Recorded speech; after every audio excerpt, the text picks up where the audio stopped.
मंडळी नमस्कार. Devdatt More D M या आपल्या यूट्यूब चॅनलवरती तुमचं स्वागत आहे. मित्रांनो, आपल्याला माहीत असेल उद्या दिनांक 21 एप्रिल भव्य असं 82 वर्षाची परंपरा असणारं मानाचं हिंद केसरी मैदान म्हणजे कोरेगाव हिंद केसरीचं मैदान मित्रांनो पार पडतं आहे. सर्वच नंदी या हिंद केसरी किताबाचा मानकरी ठरण्यासाठी प्रयत्न करतायत. त्याचबरोबर मित्रांनो आता बरेच जण कमेंट वगैरे करतात की या कोरेगाव हिंद केसरी मैदानामध्ये काही 2-3 नंदी आपल्याला पळताना दिसणार नाही आहेत. त्याच्यामध्येच एक म्हणजे मित्रांनो आपणा सर्वांचा आवडता वेगाचा शेवट सर्जाबद्दल मला कमेंट वगैरे येत होते, फोन येत होते की सर्जा कोरेगाव मैदानामध्ये पळणार आहे का नाही. तर मित्रांनो तशी मी यांची चर्चा केली. तर मित्रांनो सर्जा हा आपल्याला उद्या होणाऱ्या हिंद केसरीच्या कोरेगाव मैदानामध्ये मित्रांनो पळताना दिसणार नाही, तशी अपडेट यांनी आपल्याला दिलेली आहे. काल बाजा त्या ठिकाणी बाजाने 1 नंबर केला. त्याचबरोबर आज लोणंद या ठिकाणी एक ओपन बैलगाडी शर्यत मैदान मित्रांनो पार पडतं. या लोणंदच्या मैदानामध्ये आज आपणा सर्वांचा आवडता वेगा शेवट सर्जा आणि गिरनारकरांचा पक्षा ही गाडी तुम्हाला आज या लोणंद येथील ओपन मैदानामध्ये मित्रांनो त्या ठिकाणी पळताना दिसणार आहे. म्हणजेच मित्रांनो सर्जा उद्याच्या या कोरेगाव हिंद केसरी मैदानामध्ये आपल्याला पळताना दिसणार नाही आहे.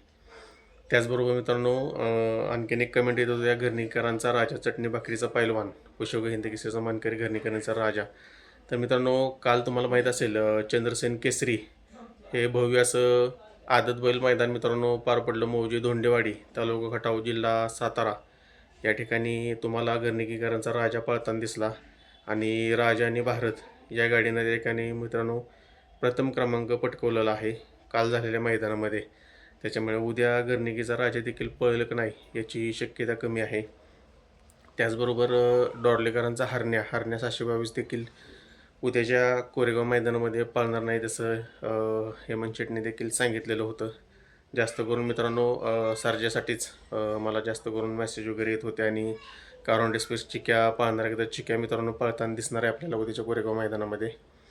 तर मित्रांनो जी अपडेट होती ती सर्जासाठीच होती की सर्जा आज लोणंद मैदानामध्ये पळेल आणि उद्याच्या हिंद केसरी मैदानात पाहणार नाही. आजचा ज्या गटामध्ये सर्जा पळेल त्याचे अपडेट वगैरे आपण तुमच्यापर्यंत नक्कीच मित्रांनो पोचवत राहू. त्याचबरोबर कोरेगावचं जे मैदान आहे त्याचे लाईव्ह लॉट तुम्हाला माहीत असेल आजच पडणार आहेत. थोड्या वेळामध्ये आपल्याला या कोरेगाव मैदानाचे लाईव्ह लॉट देखील पाहायला मिळतील. जवळपास 11 किंवा 12च्या दरम्यान हे लाईव्ह लॉट त्या ठिकाणी कोरेगाव यात्रा कमिटीतर्फे मंदिरामध्ये काढले जाणार आहेत.